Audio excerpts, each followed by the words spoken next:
సింహాచలం ఆలయంలో జరిగినటువంటి ప్రమాదంలో మృతి చెందినటువంటి కుటుంబ సభ్యులందరూ కూడా ప్రస్తుతం కేజీహెచ్ దగ్గరికి చేరుకుంటున్నారు. మన విజువల్లో కూడా చూడొచ్చు. ఇక్కడ అరణ్య రోదనలు వినిపిస్తున్నాయి. తమ బంధువులు తమ కుటుంబ సభ్యులు చనిపోయారని తెలిసినటువంటి నేపథ్యంలో ఒక్కొక్కరుగా కేజీహెచ్ మార్చి దగ్గరికి మృతదేహాలను గుర్తించడానికి వస్తున్నటువంటి వాళ్ళైతే మనము ఆ విజువల్లో కూడా చూడొచ్చు.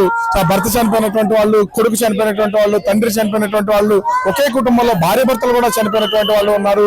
ఒక్కొక్కరుగా ప్రస్తుతం అయితే మార్చి దగ్గరికి చేరుకుంటున్నారు. వాళ్ళ కుటుంబ సభ్యులు చనిపోయినటువంటి వాళ్ళని గుర్తించడానికి అయితే వచ్చినటువంటి వాళ్ళందరినీ కూడా ప్రస్తుతం ఆ లోపలికి పంపించడానికి కొంత టైం తీసుకుంటున్నటువంటి పరిస్థితి అయితే ఉంది. ఎందుకంటే లోపల ఛిద్రమైపోయినటువంటి ముఖాలు అయితే ఉన్నాయి. కనీసం వాటిని గుర్తించడం కూడా కొంత కష్టంగా మారినటువంటి పరిస్థితి అయితే ఉంది. ఈ నేపథ్యంలోనే ఒక్కొక్కరిగా లోపలికైతే పంపించి మృతదేహాలను గుర్తించి వాళ్ళ వివరాలను అయితే ప్రస్తుతం అధికారులు సేకరిస్తున్నటువంటిది అయితే మనం చూడొచ్చు.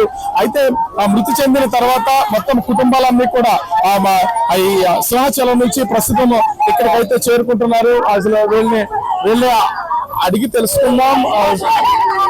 ఎవరున్నారమ్మా అక్కడ మీకు సంబంధించి ఎవరు?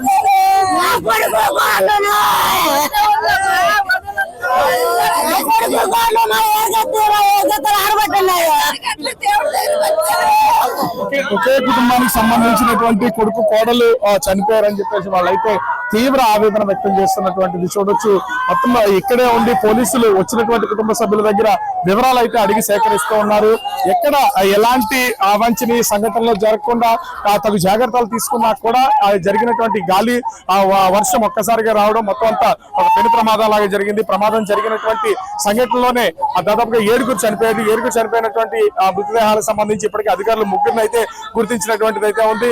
మిగిలినటువంటి మృతదేహాలకు సంబంధించి వివరాలు తెలుసుకోవాల్సినటువంటి పరిస్థితి ఉంది. ఈ నేపథ్యంలో కుటుంబానికి సంబంధించినటువంటి ఒక్కొక్కరుగా ప్రస్తుతం అయితే కేజీహెచ్ దగ్గరికి వచ్చి రోధిస్తున్నటువంటిది అయితే మనం చూస్తున్నాం. వాళ్ళు సంబంధించినటువంటి కుటుంబ సభ్యులు అది ఐడెంటిఫై చేసి ఆ వివరాలు తెలియజేస్తే కనుక ఆ అధికారులకి పోస్ట్ మార్టం చేసే అవకాశం అయితే లేదు. ఓవరాల్ గా చూస్తే ఆ సింహాచలం నుంచి అక్కడ చనిపోయినటువంటి మృతదేహాలను కేజీహెచ్ కి తరలించినటువంటి నేపథ్యంలో ప్రస్తుతం ఇక్కడ అధికారులు అయితే ఇంక్వెస్ట్ చేయడానికి మొత్తం ఏర్పాటు చేస్తున్నటువంటి పరిస్థితి కనిపిస్తోంది.